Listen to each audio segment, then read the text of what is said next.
Hey guys, and on today's video I'm taking a look at how to transfer all your stuff from one Mac to another. Doesn't really matter which Mac you're transferring stuff from. It could be a MacBook to an iMac or an iMac to an iMac, MacBook to another MacBook. It's gonna be the exact same instructions for all of you. So first things first, take a look at external hard drives. You need an external hard drive, and that's if you care about your information. If you don't care about your information, you can take other ways or do this other ways. But if you care about your information, not losing it, and having a backup, buy an external hard drive. Now, the fastest thing that you could buy is an external SSD, but they are pricey, so you could just get an external HD. So that's why I'm showing you this, because you guys could get something like this, 18 terabytes, which is a lot. And obviously the size of your external hard drive just has to be, what I suggest is double the size of whatever amount of documents you guys have. So if you guys have, let's say 100 gigs, just get an external hard drive that's 200 gigs. You do not need a terabyte or 2 terabytes.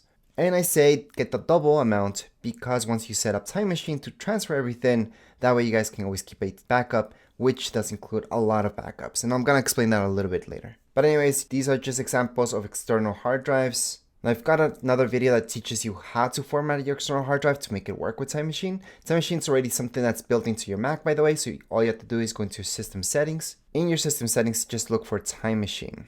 And right now I'm doing a backup of my Mac as we are talking about this. So once again, I do have another video that teaches you how to format your external hard drive to work with Time Machine. That's already something pre-built into every single Mac out there. And from there, all you have to do is just back up your Mac. This will back up everything. That means your documents, pictures, any apps, such as all of these will be transferred onto my new Mac and everything else. So that's why Time Machine is the best way to transfer things from one Mac to another. So once you first make your Time Machine backup, which is going to take quite a bit, then make a second and a third one. And it doesn't matter if you're just backing up little megabytes. It's very important that you do those 3 Time Machine backups of your Mac before you transfer everything over to your new one. Again, this is important just because you're going to have a backup of your Mac. So if something goes wrong with your new Mac or whatever Mac you're transferring stuff to, then you don't have to worry about it because you have this backup. Which, by the way, is much more than just to transfer stuff. Time Machine, you can also go back in time for stuff. Maybe you deleted a file, you want to go back and take a look at it. You can use Time Machine for that. And if your Mac ever crashes and it's done, then you can also use Time Machine just to load everything back up to a new Mac or to another Mac that replaces your older Mac that crashed. So that's why it's very important to do it this way. Now, a question that I get about passwords. Will your passwords transfer over to your new Mac? Well, for passwords, although Time Machine does keep some stuff, passwords will be on your keychain. So keychain is something that's with your iCloud, so let me just go over that right now. So once again, in System Settings, just look for keychain. You're gonna see this option, passwords. From passwords, you can use this. Use passwords and passkeys from iCloud keychain. So just make sure to turn this on. Turn all this on actually. And as long as you do that, all your passwords for your emails and everything, they will be stored on your iCloud. So technically you don't need an external hard drive for that. You only need your iCloud. So you can log into your phone or your tablet, for example. And from there, you can see all your passwords anyways. Now just to make sure that you have everything the way that you want it to be, just go into Safari, so open that up. That's your browser. And from here, just go into settings. Once you open up settings, this third option will say passwords. And if you scroll down just a little bit, you can see this password options. Just tap on it. And then from here, just make sure all of this is turned on. So go into Safari, go into your email, and just make sure you can get in with your passwords. They're going to be stored right here on iCloud. It's going to ask you if you want to store some if they weren't stored before. That way you're going to make sure that your passwords and everything is already on your iCloud and you're good to go. But once again, our main thing is right here, our Time Machine.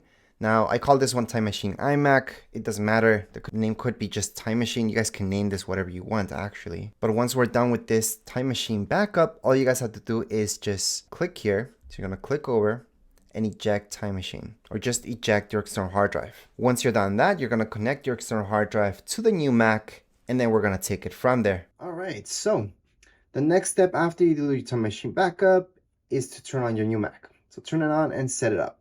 Just go throughout the normal setup process, and we're gonna pick not now. We're gonna set up our internet, and then throughout this, you're gonna see that we will have an option to migrate all our information to the Mac. So just go throughout the whole thing again. It's gonna ask you for your Apple ID, all that information, and then you're gonna get to this part where it says Migration Assistant.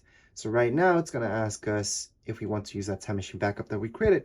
So at this point in time, and only at this point in time, go ahead and connect up your external hard drive. So now that you turned on your external hard drive, just going to next. And then from here, it's gonna say transfer information to this Mac. Select the Mac time machine backup or startup disk to transfer. Again, I did this kind of fast. I should have just waited a little bit until my external hard drive is fully turned on so it can actually detect it.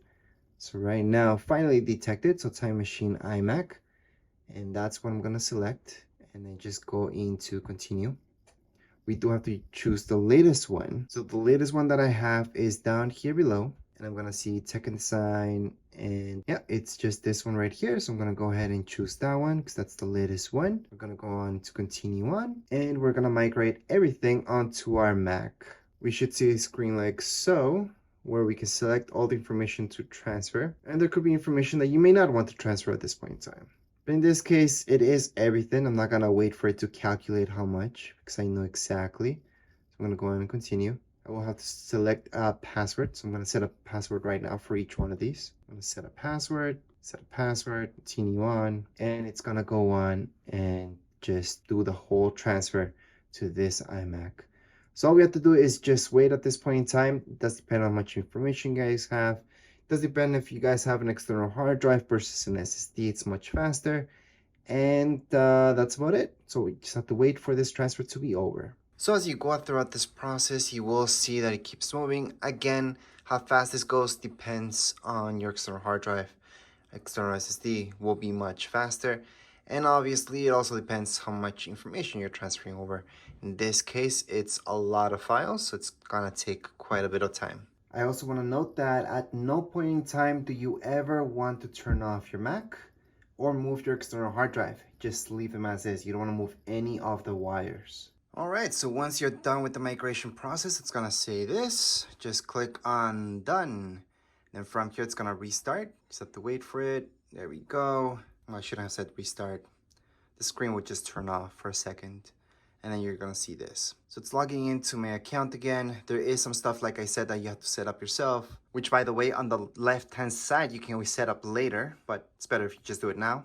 If you have two-factor, just like most people do, you're gonna get a code sent to your phone or tablet, and then just put it in. Go ahead and click on continue on, and then it's just gonna take a while to set everything up still. It's gonna load everything that you had from before onto your Mac. The next screen you should see something like so. iCloud setting up account. This part's about setting up your Touch ID. If you have a keyboard, which came with your Mac, you just have to tap here several times, and that way you're gonna set it up. All right, so for our keyboard, to secure this, it's asking us to double tap on our Mac. So that means our power button on the back, we have to press it twice really quick. So that's on the left-hand side. And 1, 2, then we press OK. And there we go. So now it's letting us do this. Although usually we don't have to do that. And all we are is tapping on our keyboard. We're not pressing this button. We're just placing our finger on top and putting up, and there we go. We have our Touch ID all set up. So right now our next screen would be continue on, and here we go. We just migrated everything. It's gonna take a while for everything to connect up. If there's any problems that are not exactly compatible with this version of the Mac, it's gonna tell us. But anyways, as far as this video goes, we're all done. If you guys have any questions, comments, you guys can leave down here in the comments area. Don't forget to subscribe and like. Thank you.